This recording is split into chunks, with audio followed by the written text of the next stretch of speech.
Now we're going to jump in and make a punching animation.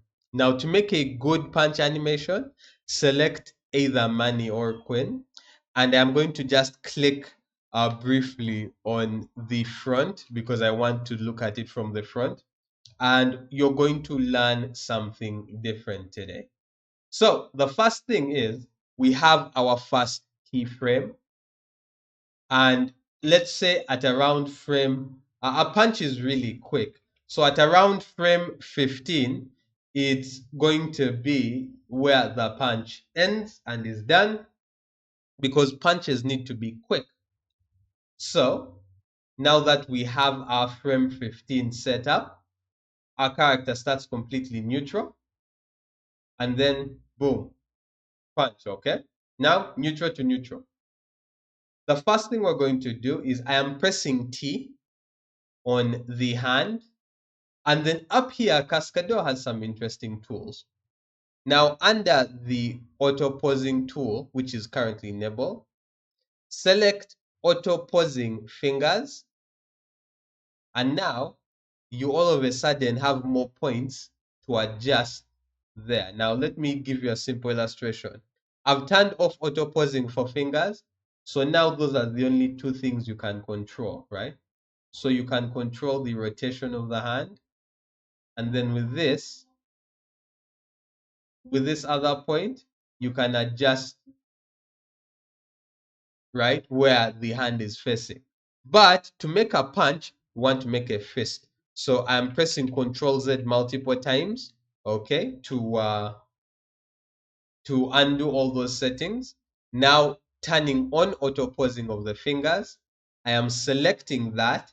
I've pressed T to focus on it, okay, and now I am selecting to go around slightly, and notice all those additional points that you have access to in order to control the fingers. Now if I select, let's say, the tiny little pinky finger, let's look at it from the back. If I move the pinky finger up, notice how it actually animates the other fingers, okay? Because you know, when you move a finger, there are lots of other muscles that are working together, which is really good, okay? I've hit Control Z again, okay? So let's start from a baseline. So you can manipulate and adjust every single finger, but here's the special thing you can do. I will select the pointy finger, okay? The finger used for pointing. Let me zoom in just a tad so this can be seen properly. Okay, I'm looking at the different angles. Let me look at it properly from this side. I've made it face directly. Now, if you select the pointy finger and you pull up on it, notice it controls all the other fingers. So now I want to make a fist. So let me go around a bit and let me bring up slightly out. Let's bring in the pointy finger. Now there's a bit of clipping there. So keep in mind, I'm making all of these adjustments with just the main pointy finger. Okay. So I want to do this, bring it in a little, and voila, we now have, let's look at it from the right side, we have a clenched fist.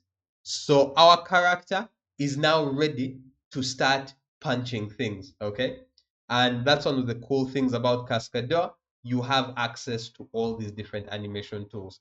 Now, notice we did this on frame 15. So if we go back to frame 1, let's quickly make it an animation by heading over to the steps. Let's make it linear to start. So let me set this up to 15. So let's play this animation. Notice it's just the fist clenching. That's all it's doing animation wise, which is cool. But I don't want this to be an animation, so I'll just delete that first keyframe.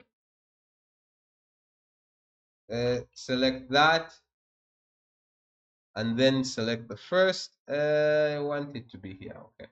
So this is what I want our first keyframe to be. Let him start with a clenched fist, and now we can go into the other parts of animating the punch.